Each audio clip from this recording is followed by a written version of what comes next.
I don't think there's anything funnier than a hairpiece. Right.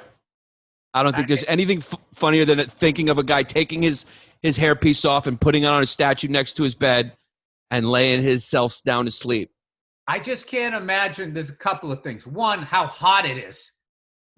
I just would feel like it's wearing like a woolen hat all the time. It's like you just feeling your scalp being sweaty.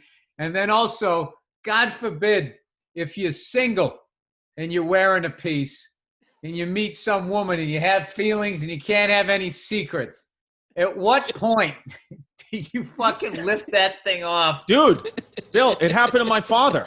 My father married my stepmom. They're still married to this day. Had no idea. It was 3 weeks after they were married. She said, I have something to confess to you. And she pulled her hair off and she has a wig. She's got a piece? She's got a piece. I used to put her wig on when I was a little kid and do jump shots and call myself Grandma Ma because what Larry Johnson commercials were out.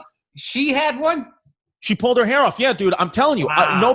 Nobody knew. And then I remember my uncle, who's dead now, I was fucking horrible thing, but he just would do these things for laughs because he's a psychopath. But and it was horrible to even think about this now, but as an adult, but when I was a kid, I was just doing what my uncle said to do. I pulled her wig off on Thanksgiving dinner and ran down the block with it. She's like a pioneer for women with... He told me to do that. He was like, it'll be funny. It'll be funny. What did she... Oh, she was mortified?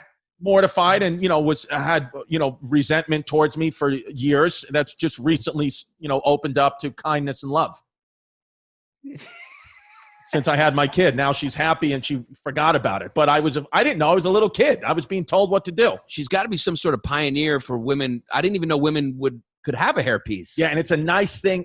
Sometimes, my mom, when they would get in an argument, she'd bring it up, Yeah, she'd just fucking make little jokes about the Your wigs. mom's always got that over her. Yeah. Oh, it's brutal. Yeah. Yeah, that's why you can't do it. You just you got to just shave the head, get shit for 2 weeks, and then people can't remember what you look like with hair, and then it's over. But if you start, walking around with that, the skeleton's not even in the closet, sitting on top of your head. When did you just shave it, Bill? How old were you when you just shaved the head? How far back was the hairline going? How much was it Fat Joe's song Lean Back before we you know what? Let me just give in to this. Well, that's a hip hop reference, so I remember that song. No, I was losing it in the back. So I still have it in the front. I don't have it here. So why don't you just go with the Woody Allen with the little landing saucer? You could put a yarmulke over it, maybe. Because I think he already has it. He's kind of done that look. True. You look good now, dude. You look like a fucking emoji. You go with the Hitler stash. I mean, you got the right face for it. I mean, what the fuck? I mean, certain people just, I don't want to with that guy's baggage. I don't need to be rocking the same haircut as him.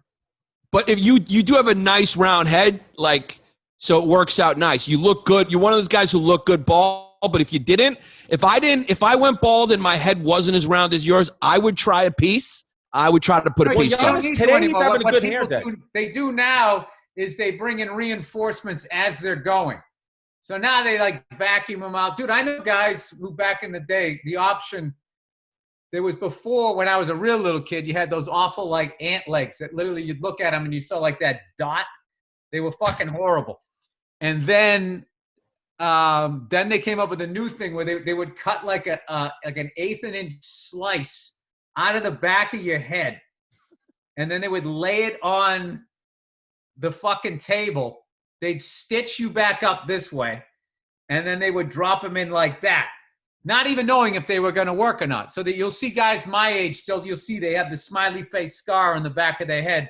That's from a transplant that didn't take. But now, you guys, you spoiled millennials, they can just vacuum them out in the back, no scar, and then drop them in, and you're good to go. And, we're in show business. We've definitely seen people losing a battle, and all of a sudden, in the fourth quarter, they came back and won big.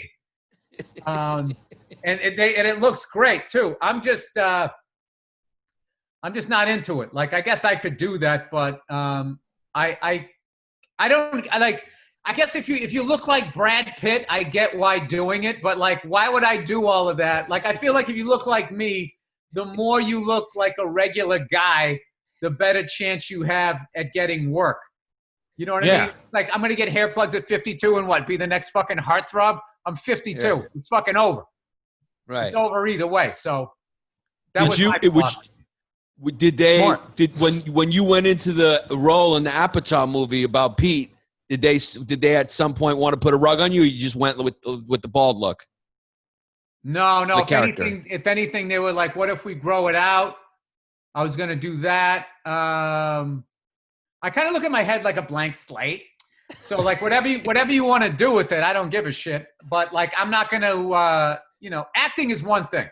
All right, but like you're in a movie, whatever, you got to look a certain way, whatever, But like, as far as my day to day, like I'm not dealing with gluing some shit on my head or taking some shit that's keeping my hair going, but it's crushing my liver. So I'll die at like 58 with a nice fucking, healthy head of hair, nice, like a damaged liver. You're the best you ever looked. You're the best you ever looked now. Guys just get the fucking facial hair with the bald look. That's your look. Because when you were in your late 30s, you had your hair was receding hair and you were wearing fucking bell-bottom jeans. You were you were out of your fucking mind. I was like, this guy's the funniest guy I've ever seen. He looks like a fucking idiot. But why has he got stars on his shoulders? It was baggy clothes, and we all wore them, and you wore them too. I know. I'm just kidding. I can see you shake. I'm just kidding. I could tell you this. Well, I mean, I you give me shit, I give it back. That's the game. Yeah. Dude, I'll take all the shit. We really hope you enjoyed that episode, whatever it was about. This is just a stock thing that we're taping onto every episode. So go make sure you rate, review us, subscribe, turn on your notifications, get jiggy with it. And go to patreon.com/Bay Ridge Boys where things get really wild.